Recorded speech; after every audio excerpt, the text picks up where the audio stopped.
If you're a veteran or military spouse of an early stage startup or small business and feel like you're making it up as you go, then you've come to the right place. Welcome to The Transition, where we demystify the entrepreneurial experience for veterans and military spouses who've already made or are looking to make the transition from the military into entrepreneurship. I'm your host, Iron Mike Stedman, the voice of the bunker. I'm a Marine Corps veteran, social entrepreneur, and member of the Bunker Labs branding team. In the following episode of The Transition, I'm joined by Army veteran, published author, and serial entrepreneur Mike Irwin, founder and executive director of Team Red, White, and Blue. Founded in 2010, Team RWB is a nonprofit organization with chapters all across the country that deliver consistent, local opportunities for veterans and the community to connect through physical and social activity. Team RWB is one of the first veteran nonprofits I came across back in 2018, just after getting connected with Bunker Labs. Mike is also the co-author of multiple books, including Lead Yourself First, Inspiring Leadership Through Solitude, and Leadership is a Relationship, How to Put People First in the Digital World. On the show, Mike and I discuss the origins of Team RWB, including the importance of physical fitness, leading yourself first, and why life is a team sport. Make sure you have some pen and paper handy for this episode in order to write down the multiple gems that Mike drops throughout the show. Before I jump into the interview with Mike, make sure you subscribe to the Transition Podcast on your favorite podcasting app and leave us a review. I can't stress it enough how important it is for you to leave reviews and help us get the word out about the show. Additionally, if there's a topic you'd like me to cover on the show, feel free to shoot me an email at mike.stedman@bunkerlabs.org or message me directly on LinkedIn at Iron Mike Stedman. I also want to encourage you to check out my first book, Black Veteran Entrepreneur, Validate Your Business Model, Build Your Brand, and Step into Greatness, available on Amazon at the link in the show notes as well. This episode of The Transition is brought to you by MetLife Foundation and their commitment to supporting veteran and military spouse entrepreneurs. In addition, MetLife Foundation also provides mentorship and financial health resources to veterans and military spouses transitioning into the workforce. As always, I hope you enjoyed today's show and that accelerates you on your own entrepreneurial journey. Mike, my brother, welcome to The Transition. What's going on? Hey, great to be here, Mike. Yeah, it's great. Mike and Mike on the mic. So it's looking forward to the discussion here, and it's been a long time coming. I was telling Mike before we went live, Bunker Labs and Team RWB were some of the first veteran organizations I came across, like post-transition. Because, I wasn't really looking to identify as this veteran guy when I left the military. I kind of wanted to go out and do my own thing. Then, as I've said before on this platform, got connected to the veteran entrepreneurial ecosystem. And my first Bunker Labs event, I saw a bunch of people rocking the Team RWB while they were running around. And so you've got staying power. Yeah. Because you've been around since I kind of consider you in that list of OG veteran nonprofits. Because, a lot of them come and go and they fizzle out. Yeah. But you're still here, man. I'm excited to get you on the platform. I was like, I got to get Mike to talk about not only leading yourself first, but, you and I both have experience running nonprofit organizations, and it is not glamorous at all.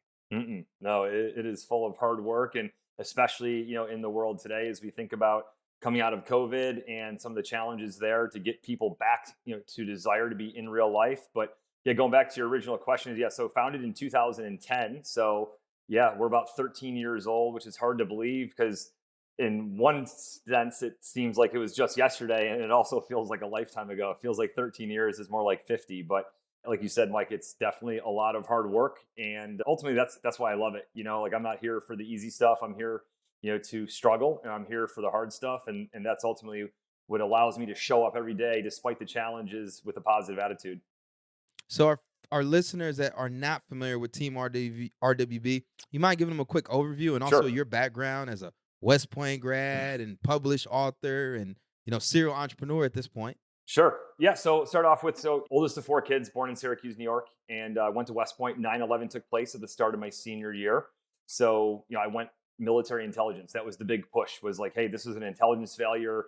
The future is going to be really driven by our ability to get better at intelligence, which really attracted me into that field. So did 13 years on active duty. And that included a deployment to Iraq for a year, and then 2 deployments to Afghanistan, where I was the intelligence officer for 3rd Special Forces Group. after that, the Army sent me to grad school, and I was in the personality psychology PhD program at the University of Michigan for 2 years.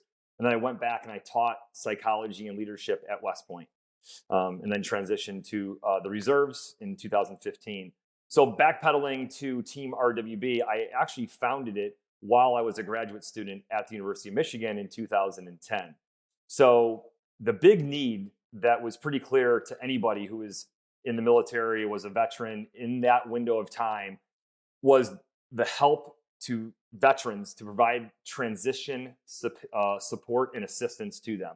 A lot of times you would see a service member come right back out of a combat rotation, and within 8 weeks, they would have cleared post, turned all their equipment in, done all their out processing counseling, and then been out in the civilian world.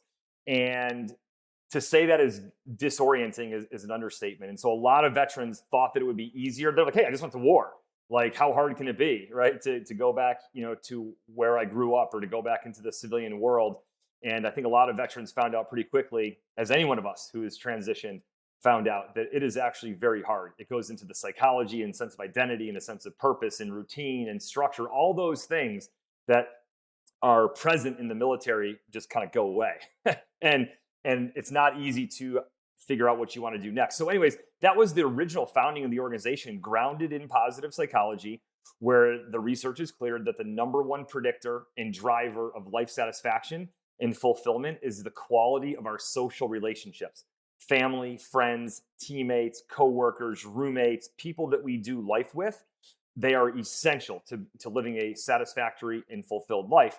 And so that's what we started as. In RWB, like 1.0 for the first decade, was really focused on that. But I'll kind of land this plane by saying that we're really on this next phase of the journey that started just before COVID. And that is that we evolved into becoming a health and wellness community.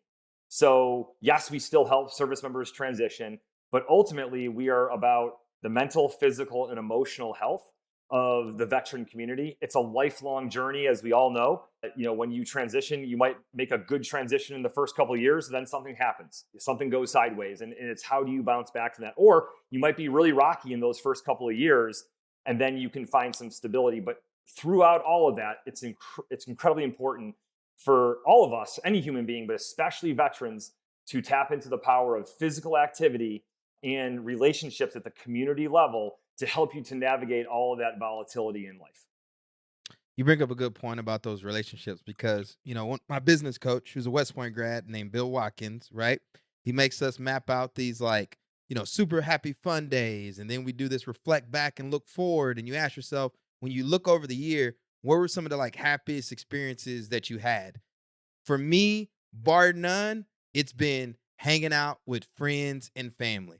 Yep. Like last year, every year at New Year's, we typically take a trip with some of my fraternity brothers, and it was just the most perfect day ever. Like, if I died that day, Yeah. I would Yep. be a happy man. And I'm Yep. always kind of thinking about man, how fulfilled I am when I'm around other people that care about me, I care about them, and we can just spend time hanging out with each other. And so even now, I make a habit of going hiking with a friend on Yep. Saturday mornings, or working out and grabbing someone. I think you're spot on, especially in this post-COVID world we're in, because I feel like there's a shift. I think people are more and more isolated these days, even Yes. though we're around each other all the time. Yeah, 100%. I mean, when you look to, so let's rewind the tape to, March of 2020. So there was a lot of the mandatory isolation and, stay at home and all that. But then there was all this volatility for the next 18 months of we're starting to come back to life. No, we're not. Different variants were emerging, and there was different laws and there was different fears down to the individual level. Some people were, hey, I respect it, but I'm going to live my life. Other people were, kind of paralyzed, by the fear of it. And so wherever you were on that spectrum, at the end of the day, it created a lot of physical and also emotional separation between people. So that was one part of it. But then coming out of it, as you said, into this post-COVID world, we know that it takes in general 3 to 4 weeks to build habits, good or bad. And when you look at that, that window of time, a lot of people built what I would call bad habits of, I can Zoom that board meeting in. I can just check in, virtually, or I can just watch the game or experience that, from my computer or from my couch rather than go experience it in person. Certainly with some exceptions like Taylor Swift concerts and NFL football games, like there's some exceptions, but most organizations and many people have not bounced back. And I'm not sure that there ever really will be a full bounce back to the level of in-person engagement ever again, because as virtual reality, as augmented reality, as AI continues to expand, I think there's this real question of where do people want to be in person and where do they want to be able to pipe in remotely or virtually and experience it that way and get 80% of the benefit without having to put in all the work to go park your car, walk up the hill to the Carrier Dome to go watch the Syracuse Orangemen play, So that's a big thing right now philosophically that I think each person is grappling with, is figuring that out. Where is the juice worth the squeeze for me to go there in person, to go see that friend, to go on that hike, to go to the gym with, etc. So I'm going to take off my armor. Yeah. Right. And I appreciate you bringing up this point because I think I built some bad habits. And I think that affected my mental health when things got hard. So I talked about mental health on this podcast, and I'm not typically the guy that like goes to a veteran event and wants to talk about suicide and PTSD and yada, yada, yada. But then this summer, I lost 2 friends, 2 young Naval Academy grads, 1 tragic accident. The other one was a suicide. Yep. And on paper, this guy looked like he had it all going on. Young guy, graduated the academy like 2019, was doing his thing down and, as a submarine officer, and he killed himself. And it wrecked me, Mike. Yep. And all of a sudden, I was like, is this depression or something? Right. Like, why is it so hard to get up and just do the normal things that I'm supposed to do, such as going to the gym and working out and yada, yada. And I found myself just kind of stuck in this phase. But because of those bad habits I had picked up before, I had been isolating myself to try to get work done, So living alone in Newark, New Jersey, 1-bedroom apartment. I do have a girlfriend, been with Simone Gates. Everything just felt hard for no reason. Right. And I didn't feel myself. And I had to, persevere, get out of it, hired a coach. And so I'm back in the fight. But I don't think I'm the only person that's dealt with that. Oh, and it was a blow to my confidence because I'm used to being strong. I'm used to being Iron Mike. And I'm like, I don't feel strong right now. Yeah. I mean, think about your name, your brand, like all the things you've accomplished, the fellowships you've been a part of and all that. I mean, this is the reality is no one's immune. No one is, immune from like the reality that can happen, especially when you find the physical separation is being a big part of it. And then there's a couple of trigger events, right? A couple of things that might happen that might be that spark or that catalyst to send you down, into a really reclusive place, physically and or mentally. And so this is something that so many people in America struggle with. I mean, you might have seen this, but about 5 months ago, the Surgeon General came out with and essentially declared loneliness as an epidemic level in the United States, and like this is something that you think, oh yeah, okay, people who are older or who are shut in, like that's actually not it. Like it's actually much more people who are younger, who have more access to other people, who are living their lives through social media and through their devices. Because loneliness is the feeling of not being connected to other people when you want to be. And very often it's a lot of younger people who are struggling the most with this, that they want to be connected and they don't feel that. So regardless of like whatever the age demographic is that struggles with loneliness, it's definitely an American wide problem across all ages right now, that devices and social media and things which can be forces for good, which can be awesome to share great messages, to inspire people, to do those things. Like we've got to be very careful because they are slippery slopes and they can pull us into a place where, oh man, I'm judging myself, me against you. I am looking at how you're living your life and I'm comparing it to my struggles. And all of a sudden you start creating these barriers in your mind where you start realizing, oh man, maybe my life's not as good as I thought it was. And, and so now you start doing all this rumination and all this negative self-talk. And regardless of how much you've accomplished in your life, it doesn't really care about that, right? Because when you go to that place of rumination, or there's that catalyst event, like a suicide of somebody close to you or a loss of somebody or whatever it might be, it's sometimes it's almost inevitable that you'll take that turn, on the well-being for the worse. And you've got to have a game plan to fight out like you did. Hey, whether it's hiring a coach, whether it's, saying, I got to move from here to somewhere else. I got to make a change because right now it's not good. You have to have that self-awareness to know I've got to do something different and soon before this hole gets deeper. Man, I'm so glad to hear that because that's what I realized I had to do. And like one of the things I love about podcasting, because as you and I are talking, it's making me reflect. Remember, I said one of the habits I Hmm. built up? I think the other thing is I had gone OFP. So, I had been on my own fucking program Yeah. working out wise. So Yeah. for the longest time, I was part of this CrossFit community. We did Spartan races together, yada, yada, yada. Got a little burned out of CrossFit. So you know what I am? I'm the guy that Yeah. goes in there, does my own little strength training program and stuff, etc. But Totally. again, when you're going through it, you don't have that connectivity. So I realized what you said was like, man, I got to change it up. Hit up my buddy and I said, hey, you want to go hiking on Saturday? Boom, let's go it. We do our little ruck pack and we get out there and get it. So having the a self-awareness to recognize the route I'm on is not Yes. working. I need to Yes. make a drastic change. Totally. Yeah. And like I said, that's really self-awareness. And then knowing that and then doing something about it. Because you can have all the self-awareness in the world, but then obviously it boils down to, can you make the change? Do you have that courage to be able to make the change? And often a drastic change. Like yours is actually, you made some tweaks to the game plan, and the tweaks worked for you. Sometimes people have to make drastic changes in terms of like who they're living with, or like what job they have, right? And sometimes people go through major overhauls, to be able to get themselves out of it. I love the idea of having that accountability coach. I mean, really, that's what a coach is, right? They provide that accountability. They provide that conversation with you. They hold up that mirror, right to your face, and help out in that way. But it's really the accountability. And that goes back to working out. Like that's what we do at Team Red, White, and Blue, is like every time I put this shirt on, it's a reminder to me that I'm accountable to the veteran community. I'm accountable to other people who I'm talking to people about health and wellness. Well, I've got to be walking the talk. And to me, that is such an important part of this. And you can call it accountability, or a whole bunch of different things. But to me, it boils down to, we're accountable to other people more than we are ourselves. Simon Sinek says this a lot, that like, I want to hold myself accountable. Yeah, kind of, but really you're holding yourself accountable so that you can be better for other people, right? And really by the accountability conversation is really about how do we ensure that we're showing up as best as we possibly can for the other people in our lives who are counting on us for leadership and for love. Now, I don't know what your thoughts are on this, but I've been in combat, I've been shot at, I've been mortared, but nothing has been nearly as challenging as the mental pounding that comes with being an entrepreneur, Mm-hmm. and still Totally. having to show up for your team when you got cash flow issues or you're not feeling yourself.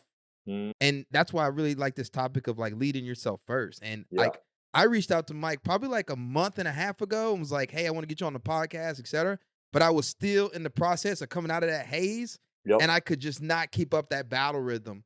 But I had to recognize it. And it's like, listen, man, I can't show up and perform if I'm not taking care of myself. And as an Totally. entrepreneur, sometimes it feels super selfish to do those things because we have other people relying on us. And if you're a veteran, particularly if you're like a combat veteran, we're Yeah. always told to push, push, push. Yeah.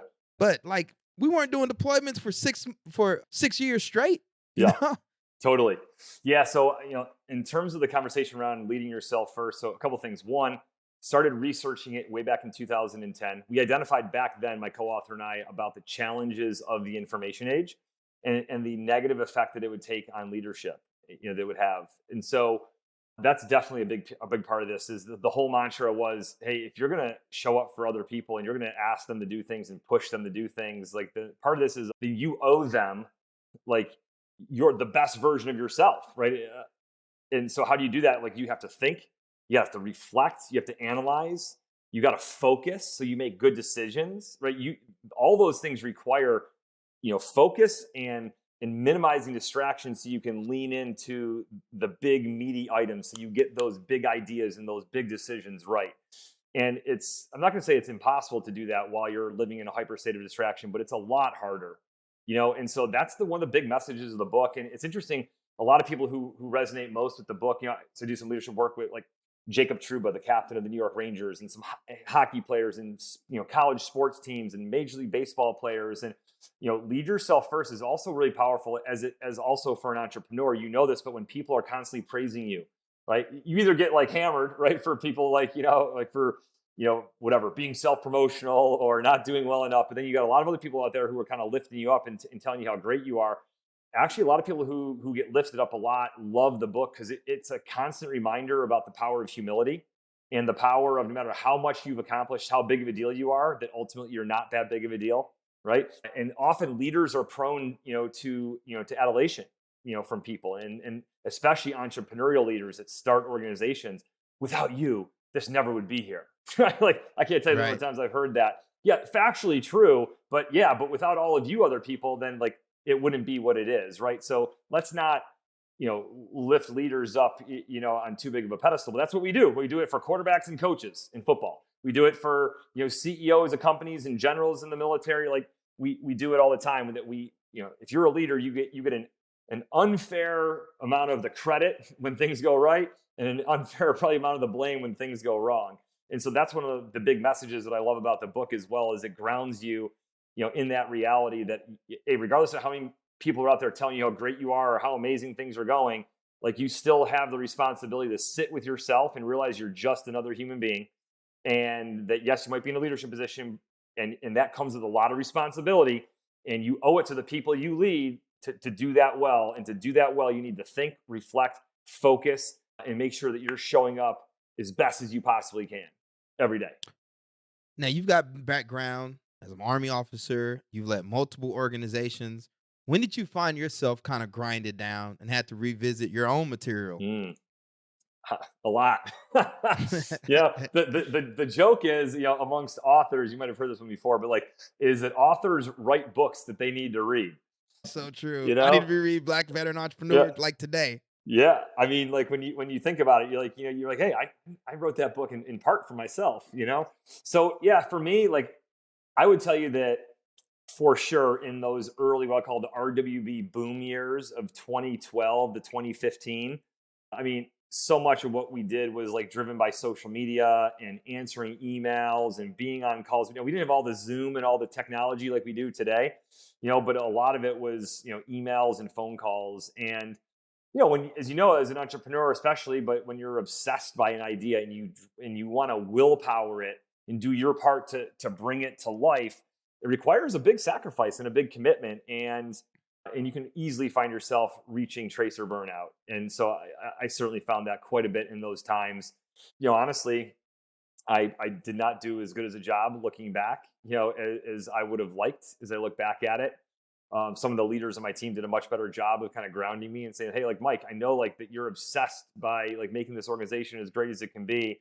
Everyone wants to see it be impactful, but like, you take a deep breath, man, and so I would find myself for sure in those moments, in the boom years when things were moving so fast and growing so fast, it feels like your hair is on fire, but for me, it also, is just kind of like more of a micro thing, like more of like week to week. I find myself in certain moments of the day.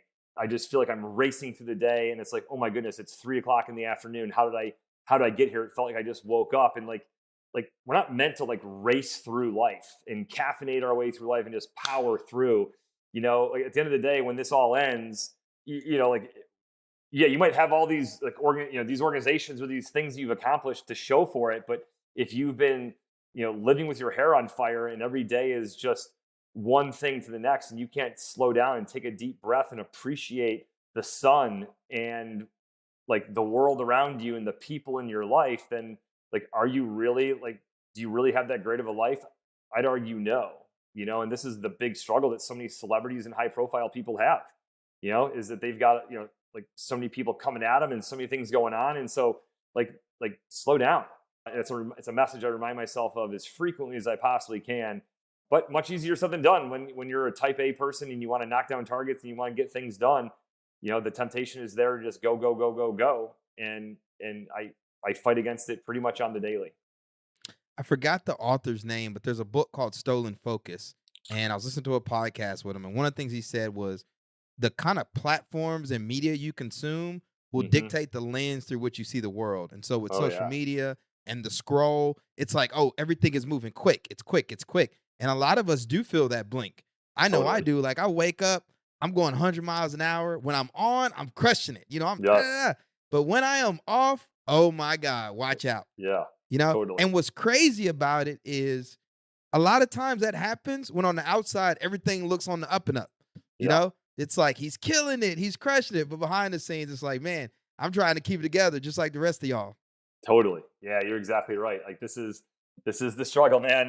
And you know, I just look, I think that means you're human, right? That's what I tell myself frequently when I sit there and sometimes will kind of get, critical about it. That's part about being a human, and there's no finish line to figuring this stuff out. It's like, yeah, I figured it out. I'm good, man. Like it's a constant journey. At the academies, you and I both learned about, like, I call it brilliant in the basics, right? Yep. Getting up, getting your workout in, getting energized, right? Setting your Yes. intentions for the day, Then let's add mindfulness to it. I don't know if you were Yep. taught mindfulness at the academy. I Nope. wasn't, but Nope. let's add that to our toolkit now. But there are Yep. these basic things in health and wellness. Eat a healthy, nutritious meal, right? And in our space, right, we know mental health is a challenge for a lot of veterans. It is what Hmm. it is. Yep. But you're seeing more and more people coming back to the importance of getting a good night's sleep, of Oh getting yeah. up and working out. And I think that's why what you're doing, particularly targeting that niche, a health and wellness community, is so important now, especially when you talk about that information overload. Do I take cannabis? Do I take, what's the other stuff? Yeah. Like You know, LSD, like LSD, yeah, right? micro dose LSD. Mushrooms, like all Yeah. these different things. Yeah. But then you listen to the research and they're like, how about you get a good night's sleep? How Yeah. about you work out, eat a Yep. good meal, just Yep. like the basics. And I think a Basics. lot of people are trying to skip that step. Totally. Yeah, this is a really interesting conversation I've had with one of our board members, Chris McNamara, Sergeant Major over at one of the Tier 1 units here. And, he talks about this a lot. Like there's all these hacks, right? There's all these, different things that people can do. And he's such a big proponent of really reduce or eliminate your alcohol consumption because that's horrible for you, right? In terms of like your health and how you sleep and how you act. Which I like a couple of drinks, man. That's a hard one for me to hear, but I know it's true. And I see on social media when people celebrate their sobriety for X number of days or years, and everyone celebrates them for a reason. Everyone knows, man, I wish it was easier for me to just put down the booze. But he talks about that, alcohol, the importance of getting a good night's sleep. I've got whether you have an Oura Ring or a Fitbit, whatever it might be, your device that helps be that accountability partner, for you to let you know about how you're sleeping. And then, yeah, movement. And I say this a lot. The military, I talked about this with my brother-in-law recently. He's like, Mike, just so you know, I know you started Team RWB. Like, I hate working out. I'm like, dude, I understand. Like, the military, yeah, it's you wake up early. You, regardless of the weather, you're out there at 6:30 in the morning, standing around and waiting for formation. And then you often do like push-ups, sit-ups, jumping jacks, and then you run up and down Battalion Avenue, right? Like, it's not a very innovative or creative way, to physical fitness. I say all the time, like, you don't have to go out there and crush yourself in a workout. You can row nice and easy. You can get on a treadmill, or you can go put on a light rucksack and go for a hike or a walk. You can swim. You can rock climb. There's a million modalities out there about how you can, as long as you're elevating your heart rate, that's what you need to do. And so, like, let's not throw the baby out with the bathwater.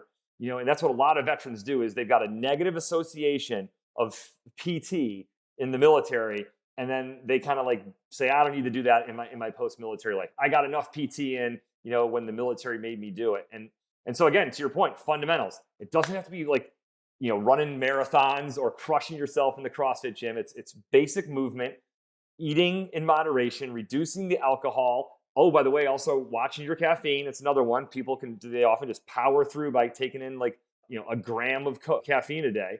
And then lastly, like you said, like your sleep, and then monitoring your sleep and working to improve your sleep. If you can do those things and focus on the fundamentals of health and wellness, you're going to be significantly better. And then, yes, go to the cold plunges and the saunas and the micro dosing if you need that for like, for some of the struggles of PTSD or nightmares. Like, then go to that stuff.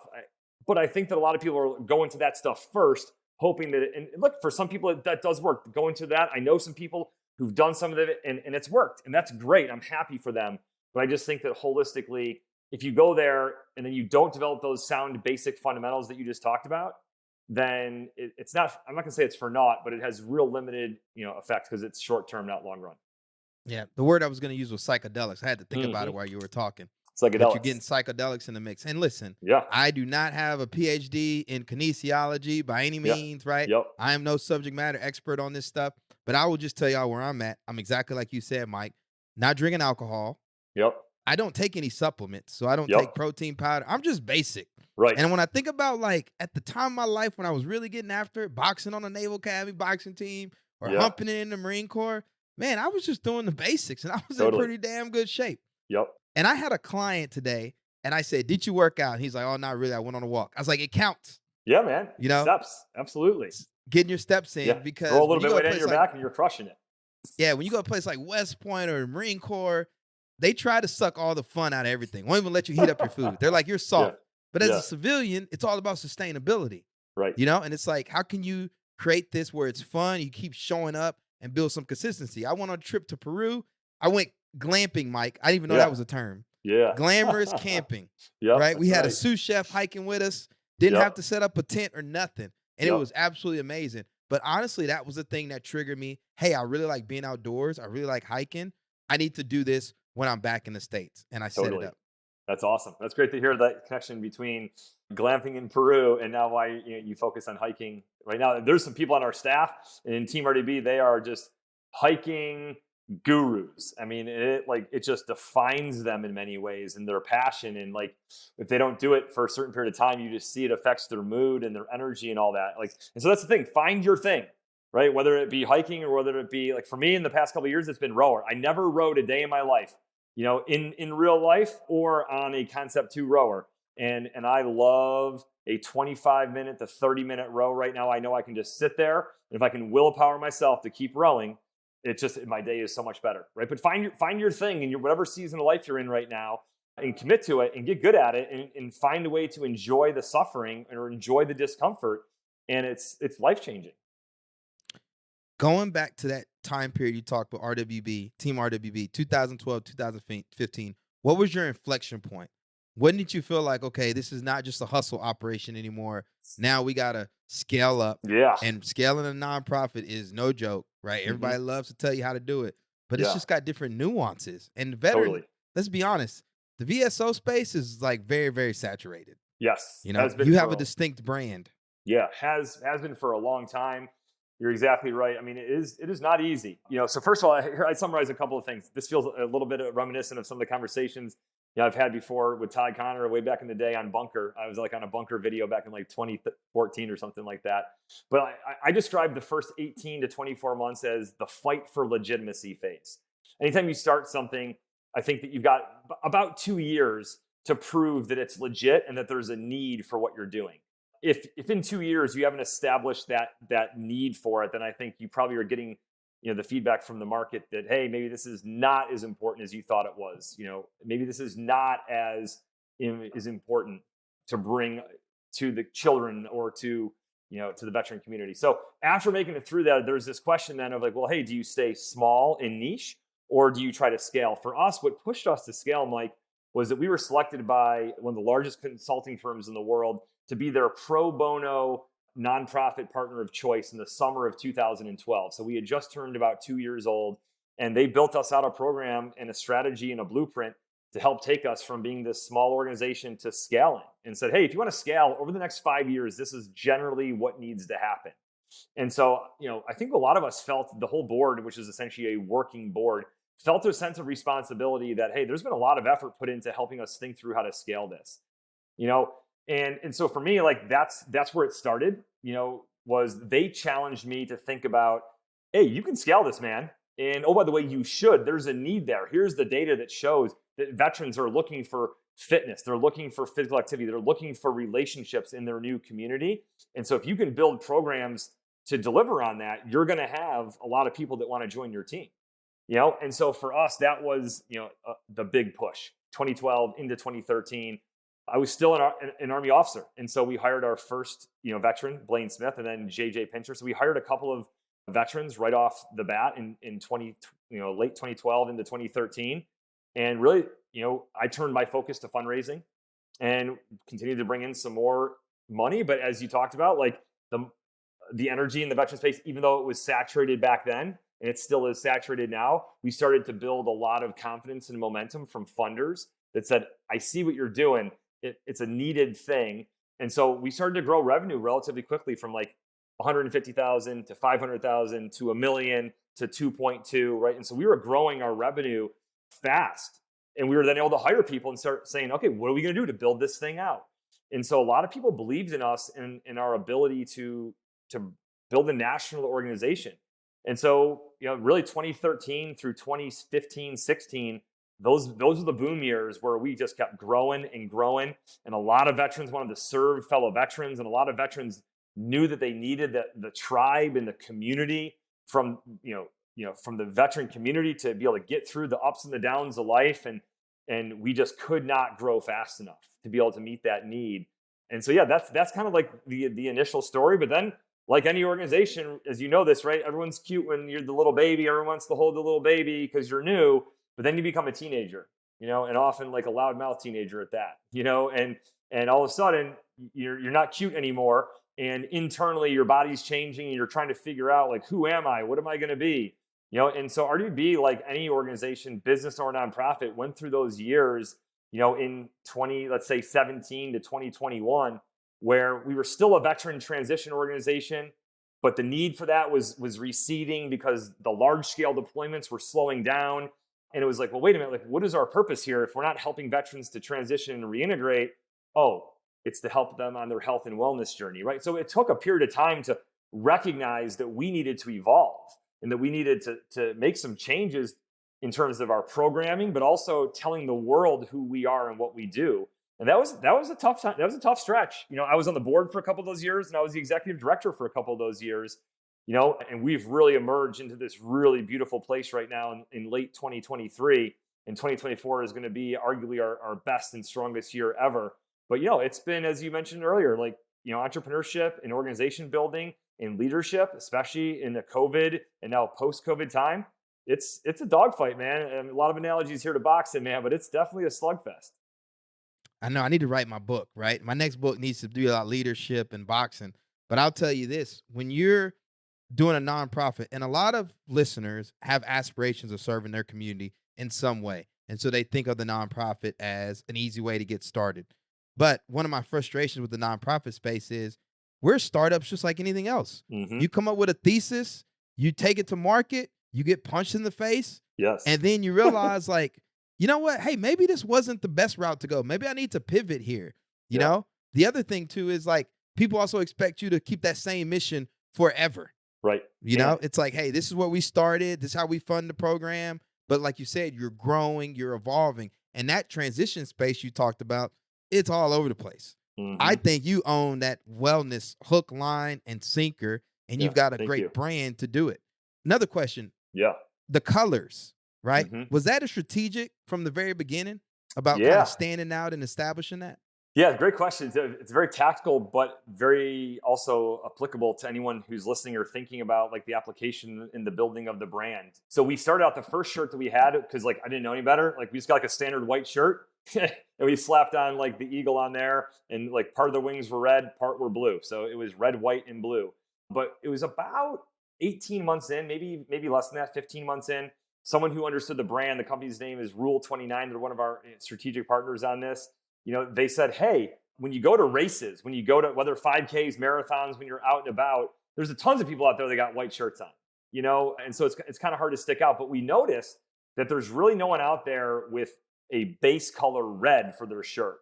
And so they kind of reconfigured the eagle, which, most people don't know this as well, but I'm, pointing to it, but the body is actually a star. The body of the eagle is a star. And they changed it and they said, hey, you want the white to be here on the left so it catches the eye and then it rolls to the blue. But having it on that bright, vibrant red, definitely, much like the Livestrong shirts of, like, the 2010 era, when that was such a huge charity, that bright yellow, you could see it from a long ways away. So that was, like, the recommendation of someone who really knew what they were doing to tell us that. And it's played a huge role in the branding, because when you go to races, when you go to events, you'll still see very few people have a red base color. And that's how I first got exposed to you, because I was at a Bunker Lab, City Leader, whatever it was called, fly-in at the time in Washington, D.C. We all met up that morning to go for a run. And I saw like 3 or 4 guys rocking red Team RWB T-shirts. Yeah. And I was like, oh, what's Team RWB? So then, you find out about it. So I think, and I do the same thing with Ironbound Boxing.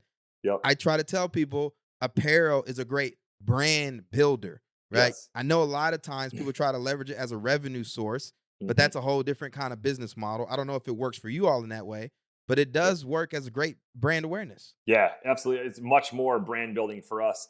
You know, and it's very whether we've tried multiple things. We've done licensing agreements. We've partnered with people. We've taken it like largely in house, where we buy from veteran-owned businesses that build various gear, and then we sell it. We've tried all kinds of routes. At the end of the day, it's not a very easy, as Mike Nemeth would tell you, right? Like, it's not a very easy business because the margins are thin, and you got to be doing a lot of volume. People have come to expect good quality, great customer service. They want the quality to be amazing and it to be affordable, right? Like, you can't do that compared to like the big brands like Nike or whoever, even though they're charging 35 or 40 bucks for their shirt, people are expecting you somehow to charge cheaper, right? So it's definitely not, I don't think, a very reliable source of revenue, no matter who you are as a nonprofit or even a business, unless you get really good at it. It's much more about getting your brand out there and having it be something that people can look at, see, and then draws them in to say, I might want to be a part of that organization.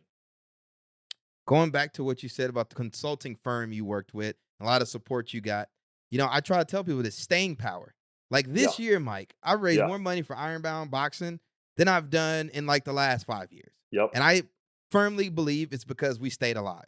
Totally. Absolutely. People want to look up. They want to see you're there. You're still fighting a good fight. And then there's a little bit of trust. And so we're growing.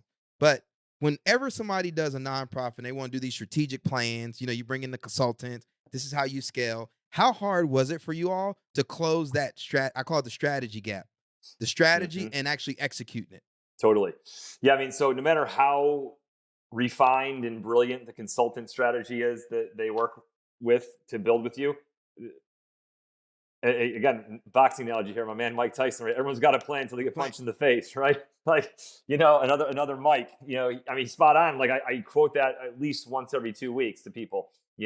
Eisenhower said, planning, I think something along the lines of, plans are worthless, planning is priceless. So, like, that's the thing. Like, you can have this beautiful strategy and this plan, but COVID comes along. How quickly can you adjust and adapt, and remain relevant in a period of volatility or uncertainty?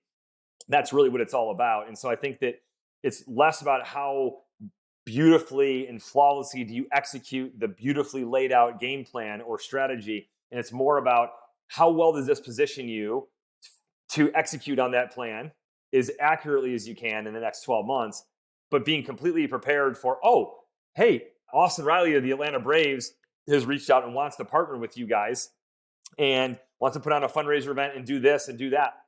Wow. Okay. Well, we got to find a way to get to yes, like tomorrow on that. And so to me, that's the big thing here is, the power of the plan or the strategy is it gives you the ability, the freedom of maneuver to be agile and to adapt to the opportunities that come your way, right? And so you think about it as balls and opportunities coming your way, you got to be able to catch them, right? And you've got to be ready to catch them, or the other analogy here would be like, if you're sailing, the sail, you have to have the sail up when you catch that gust of wind. If you miss it, right, that's not good, right? You have to be ready to catch those opportunities when they emerge. And that to me is the power of planning and the power of the strategy is it gives you the framework. It gives you like the ability to like set a path out there, but to adjust off of it as quickly as you possibly can when those big opportunities present themselves. Now, you've scaled up Team RWB. You've got the Positivity Project. You've written multiple books. What's your family situation look like? So it's pretty, like most of the things in my life, it's pretty intense. So I live on 32 acres, about, an hour south of Raleigh. I live on 32 acres. We moved out here on Memorial Day weekend of 2019. So about 8 months before COVID kicked off. And I never lived on land in my life and never raised an animal in my life, never grew a vegetable in my life. And we're doing all that now. We've got a couple of dairy cows. By we, I mean my wife, and I've got 5 kids, aged 3 to 13. So, we've got a couple of dairy cows, a couple of dairy goats. We got a couple of beef cattle. We have 4 pigs. We've got 15 ducks, 65 chickens. Some of them are meat birds and some of them are egg layers. And we've got 18 Thanksgiving turkeys. So like I'm a sort of jack of all trades, master of none. We've got a little of a lot of different things. And that's been super eye-opening, super humbling over the past 4 years to realize how hard it is, whether you're raising bees for honey or you're growing cucumbers and tomatoes or you're trying to keep dairy cows with enough fresh grass, to give you good raw milk. It's a constant battle and a constant struggle. We're just always in problem solving mode. And like today, we had a possum that was playing possum in the yard. What do you do with it? Do you go pick it up, risk getting bit, or do you put it, shoot it with a 22? Because we have 2 dogs at night that patrol and they roam. They're called Great Pyrenees. So, every day you just don't know what problem will present itself. And again, it's that whole adaptability thing. And so my life on the farm with the family is really impressed upon me the importance of being agile, because you just don't know what the day is going to throw at you. And one of the reasons I asked that question is because, a lot of veterans transition, some young, but some a lot older. They've been transitioned. They want to start that small business, startup, nonprofit organization. But at the end of the day, you're not doing this alone. You got a girlfriend, you have a partner, you have kids. And the fact that you're able to scale this thing up with 5 kids, I'm like, I didn't want to use the word, how do you balance it all? Yeah. I'm going to say, how do you keep it all together? Yeah. I mean, so I think that, the biggest thing I've learned, about life stems, back to positive psychology. And that is that the number one predictor of life satisfaction is our relationships, and that life is a team sport, and I fear, like, one of the things as I look at Western society, I think that there's just been a big push, towards individualization. One, we've always been more individualistic than collectivist cultures in Asia and Africa and in Latin and South America, in Europe and Australia and in North America, but I really think that there's been, our feed is curated. It gives us what we want, right? What we like, what we subscribe to, what we already believe. The focus on the individual. I'm not sure if you've ever read the book called Bowling Alone by Robert Putnam, like 1995 or 97, but he saw this. Sebastian Junger, of course, wrote the book Tribe. Like we are built for community. Life is a team sport. Going back to my point here is everything I do. Both of the books I wrote, co-authors. My staff at Team RWB Blue have got like the whole team is fantastic, but like the fellow senior leaders are just incredible. The Positivity Project, co-founder. Grace and Glory Farms, where I live, my wife and kids. Like I'm a teammate everywhere I go, right? And I know that, and I don't struggle with asking for help. I don't struggle with saying, hey, like I'm not good at this. Like my wife is the person who fixes things around our farm. She's like, I'm not good at fixing things. I'm not good at being the handyman.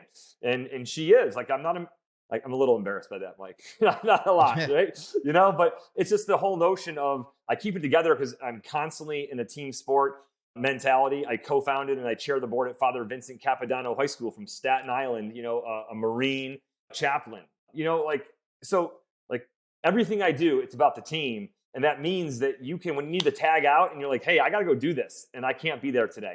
Whether it's I travel for work and I'm not at the farm, or I'm doing something for Team Red, White, and Blue and I can't do it for the Positivity Project. Like I've got teammates everywhere, and I love all my teammates, and I rely on them, and I trust them to be able to get done whatever needs to get done. And with that mentality and that mindset and approach, I'm able to dabble in a lot of different things, effectively. But I'm really, I'm bringing that team mentality to everything I do. If y'all aren't taking notes down on this episode, you are missing out. Because I'm telling y'all, as soon as I hop off with Mike, I'm about to purchase Lead Yourself First, because you've gave me $2 million insights, multiple $1 million insights. Yeah. I'm highlighting myself right here. Life is a team sport, and the importance of teammate. When I think about a lot of situations people have been caught up in, we go in the military, we're taught to have a battle buddy, have your swim buddy. Then people get caught up in life and they get beat up and stuff happens. Where's your teammate? Where's your battle buddy? Why are we not holding each other accountable? I was listening to a Jocko podcast today, and it was with Don Fall, who's a Naval Academy grad that's now the CEO of CrossFit. And he was talking about his experience, showing up to the Naval Academy and being held accountable for other people.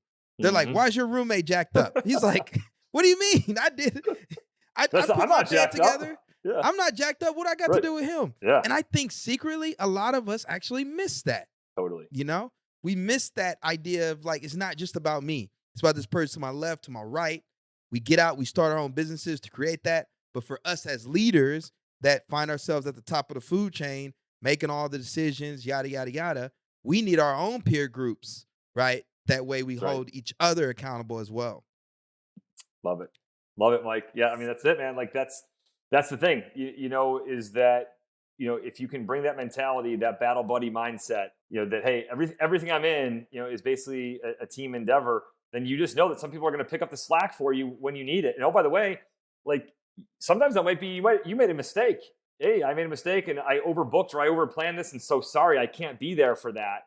Now, it doesn't mean you got to be conscious, right, to not like take advantage of that or not, I can't travel too much. Like cap my travel at 7 days a month because like that's the right day. I go much beyond that. Like I'm putting too much pressure on my family, right, to be able to run the homestead and to do everything, that we do. But if I don't travel enough, then I'm putting pressure on my teammates at Team Red, White, and Blue to cover down on. And so it's leading yourself first, being analytical and really thinking about where you spend your time, making good decisions. But if you go back to, and I go back to the research from my mentor, Jim Collins, and he talked about Hewlett and Packard like a long time ago. And the big conclusion, someone asked them a long time ago, what was the biggest decision you made? They asked Hewitt. I picked Packard. Packard. I picked Hewitt. Right? Like it's the 7 out of 10 of your biggest leadership decisions are not strategy decisions, Jim Collins says. They're people decisions. They're who decisions. And when you partner with Dr. Caroline Angel on the Resilient Culture Initiative, and Jeff Bryan on the Positivity Project, and JJ Pinter on Team Red, White, and Blue, and your wife on the Homestead, and Devin Capps and Francis Klotz for Father Capodanno High. Like when you partner with the right people, right, they will have your back. They will be there for you. They will step up into the breach, right, when you need them to. And again, if you can make those decisions and get those right, it's sort of sky is the limit for you. Love it, man. Well, Mike, I appreciate you spending this time with us. You've given us so much value and insights. I'm serious, y'all. I got my little notebook. You can't see it. Nice. I'm taking notes and everything. But as a community of veteran entrepreneurs, military spouses tuning in all over the country, all over the world, how can we support you and what you're doing with Team Red, White, and Blue and continuing to build your career as an author? Yeah, absolutely. So on the book front, yeah, it's obviously great when people read books and write reviews based upon what they learn from the book. That's always awesome. It's awesome just for an author to be able to see that, like that it made a difference in people's lives. That is why you don't make lots of money on books unless you're certain people and like you can sell like millions of copies, right? So you write books for the passion of it and to know that you're changing people's lives. But the easiest, best way to support the veteran community, the health and wellness of the community is by joining Team Red, White, and Blue, being active. You can go download the app, create your profile. You can go to the website, teamrwb.org, and join the team. And simply by whether you're working out on your own or you're going on a hike with one other person or you go join your local chapter, you participate in a monthly mission like the Mogadishu Mile or the Purple Heart workout, whatever it is that you do, by wearing the brand, it sends a signal to other veterans that you don't even know are around you at the park or somewhere in the airport or wherever you're walking. You send that signal of like, hey, I support the health and wellness of this veteran community. That to me is like the simplest, easiest act that I can make is, we need more veterans and supporters, but definitely veterans putting on the eagle and challenging one another to be physically active, to tap into the power of that physical activity throughout all the ups and the downs of life's journey, knowing you've got a community and a team that has your back and that you're a part of. And even if you only see them in person, a couple times a year, but you feel that connection and that sense of purpose and identity, like that's what we ask of people, when it comes to Team Red, White, and Blue. Take another note here. Tap into the power of physical activity. Mike, here's my commitment to you. I will get the book. I'm going to purchase the book. I'll leave you a review. And I'm also going to buy a t-shirt as soon as I jump off with you. So I appreciate you. Keep doing the great work that you're doing. And again, it's been an honor to have you on this platform. For all our listeners, do me a favor. I need you to subscribe to the show if you haven't done so already and leave us a review on iTunes. I really appreciate it. Until next time, everyone, peace, love. Have a great rest of your week.